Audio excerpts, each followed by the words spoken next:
Oi, not this.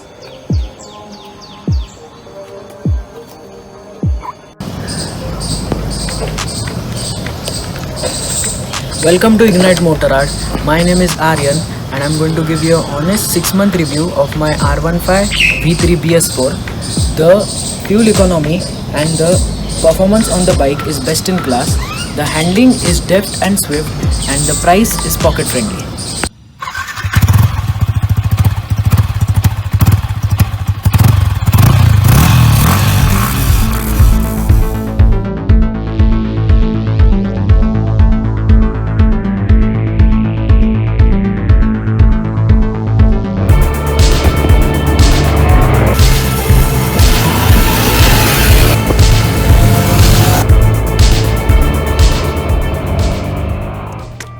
The Yamaha R15 version 3 is very visually appealing to look at, and that's partly because it has many design elements borrowed from its big brother, the liter class Yamaha R1. The headlights provide a very good field of vision at night, and this R6 themed face mask which Aryan has added to his bike makes the headlights look even more sleek and adds an even more devilish look to the front end, which is extremely appealing to look at.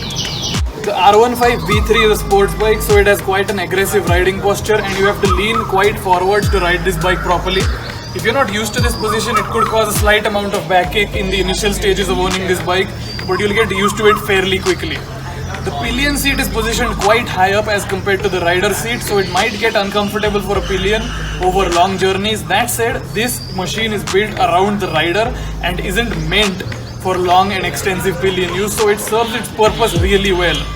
The seat height itself is 815 millimeters, which is not ideal for people less than 5 foot and 5 inches. That said, if you are less than that, you can get used to this bike fairly quickly because it is a truly incredible machine. The bike has a dry weight of 142 kilograms, which gives it a really great power to weight ratio. In terms of acceleration figures, 0 to 60 kmph is reached in less than 5 seconds and 0 to 100 kmph can be achieved in less than 10 seconds. The speeds keep steadily climbing even after 130 kph because of the aerodynamics of the bike, which are really useful for high speed riding. Aryan himself has touched 151 km per hour on this very bike, which is deeply impressive for a 150cc machine. This bike comes with a very useful feature called VVA, which stands for Variable Valve Actuation, which has 2 cam profiles. Now the first cam profile is actuated below 7500 rpm and is useful for city riding, and it gives you a really good fuel economy and city rideability. After 7500 rpm, the second cam profile is actuated and VVA kicks in, because of which you get the best top end performance out of your bike and you can do really great top speed figures, which are really helpful on highway rides.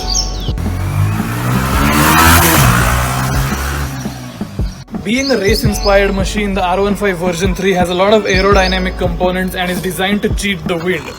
The aerodynamics of this bike have taken a substantial leap over the version 2 R15, and this helps a lot when you're trying to achieve top speeds facing wind blast on highway rides as such. The ground clearance of the V3 is 170 millimeters, which is more than enough for a sports bike, as it doesn't ground out anywhere in the city and doesn't brush against any speed breakers whatsoever, so it's really good actually. The engine of the bike is very versatile and delivers a really good fuel economy of 42 kilometers per liter. It's a very versatile engine and you can ride it in a very diverse amount of ways. The power and torque figures are also quite impressive, as it delivers 19.3 PS at 10,000 rpm and 15 Newton meters of torque at 8,500 rpm. The power delivery is very linear and hence it's a breeze to ride, and the aerodynamics of the bike further aid this amazing engine. The bike is complemented by the really smooth and crisp 6-speed transmission system, which comes with a slipper clutch. Now because it has a slipper clutch, you can go really quick into corners and downshift hard without worrying that your tires will spin. This bike is a delight to ride in the city, but where it truly shines is in the twisties. It stays planted and sticks to the road in corners and inspires a great deal of confidence in your riding, and the bike is a true delight to ride in such roads. I am totally engaged with the bike and I own her from the past 6 months. I have completed around 2800 kilometers with the bike and I have not had any problem with the bike. With an 11-liter tank capacity and a 450 kilometer range on a full tank, the version 3 is a very appropriate bike for a person who has an average commute of about 30 kilometers daily. The Delta Box frame trim on the bike is equally at home on the track and on the road, as Yamaha has designed it for use in both environments.